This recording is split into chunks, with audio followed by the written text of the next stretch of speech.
All right, so I had the CAHSEE, the California High School Exit Exam. This test is required to graduate high school. I'm sure some of us maybe remember taking it. Some students with disabilities do not have to pass this test depending on what's going on with each student. California created the test to improve student achievement, and it helps ensure that students graduate with grade level skills in reading, writing, and math. Um, it tests whether students have mastered the skills necessary to succeed. However, it's administered in 10th grade, so it only covers material taught in middle school and in the first 2 years of high school. Um, like in the previous slide, it's to improve student achievement, and it ensures that any kid graduating high school has grade level reading, writing, and math skills.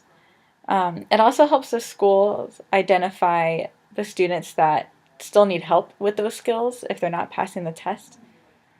So it encourages districts to give these students the attention and resources that they need to help them improve in those skills. It started from them recognizing that the local standards, were set below high school level, and they weren't consistent with the state's content standards. So they moved to have the CAHSEE that would make sure that everyone was on the same page with the standards and the level that these students were at. It was first offered in 2001 to volunteer ninth graders, and then it was administered to those same volunteer students the next year, um, whatever students didn't pass it that first time. And then in 2004, or I'm sorry, the class of 2006 took the CAHSEE for the first time as 10th graders in 2004, and then it became a requirement for graduation in the school year of 2005 to 2006. So after that point, every student had to take it as a 10th grader in order to graduate high school. So they take it in 10th grade. If they don't pass it, they have more chances to take it. They can take it up to 2 times as a junior, and then they can take it up to 5 times as seniors. The test assesses English, language arts, and math. And students that do not pass only retake the section that they didn't pass. So if a student didn't pass the math but they passed English, they would only retake the math portion. Once they pass a section, they can't take it again. So each section has about an hour and a half. The first one for English is 2 hours. They don't have to finish in that time frame, but they usually finish in that time frame. But students can ask for more time if they need it.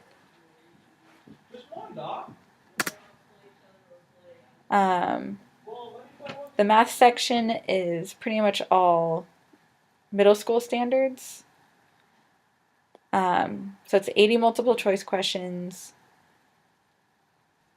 They cover statistics, fractions, decimals, and algebra, geometry, and then algebra 1, so that's kind of like freshman year level. The English portion is 72 multiple choice questions and 1 essay question. So it's grade 9 to 10 reading. So they should be at their grade level of reading in order to pass the test.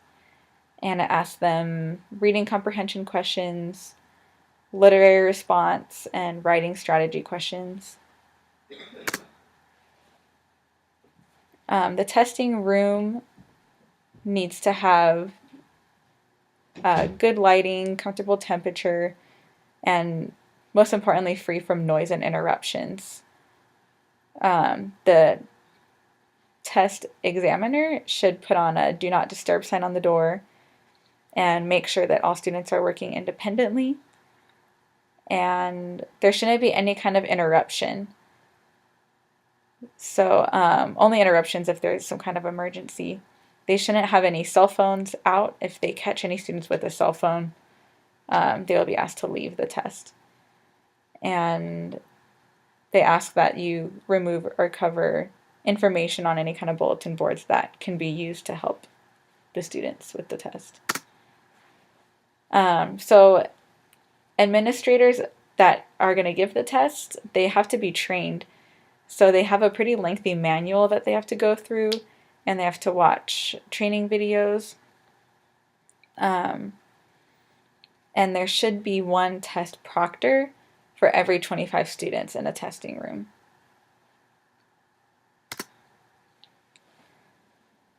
Test materials. So a test examiner has to sign and return this form before receiving the test materials. And it is paper-based, so they must have number 2 pencils with erasers.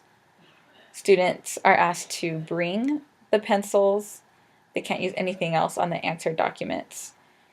And students have to bring some kind of ID or school ID. And they have an answer document or like a Scantron to go with their test booklet.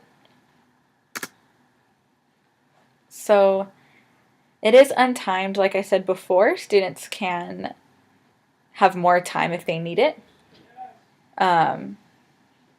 If a student needs more than one testing day, they have to contact the coordinator. And accommodations can be made according to a student's IEP or 504 plan.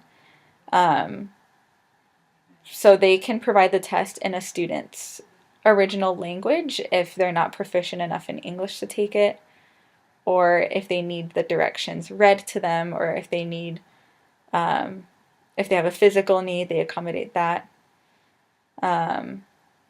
Anyone found cheating or assisting in cheating will not receive a score for that test administered that day.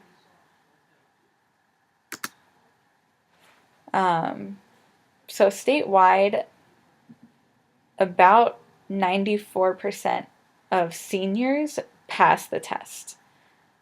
At first it says 81% pass math, 81% pass the English, but once they retake it the next year or their senior year, 94% of seniors have passed both parts. Students with disabilities have a pass rate on both parts of about 53%. And that was from 2010. That was the most recent one I could find. But it is a generally easy test. Most seniors can pass it. Most students do pass it on the first time. And these are my sources. Thank you for listening.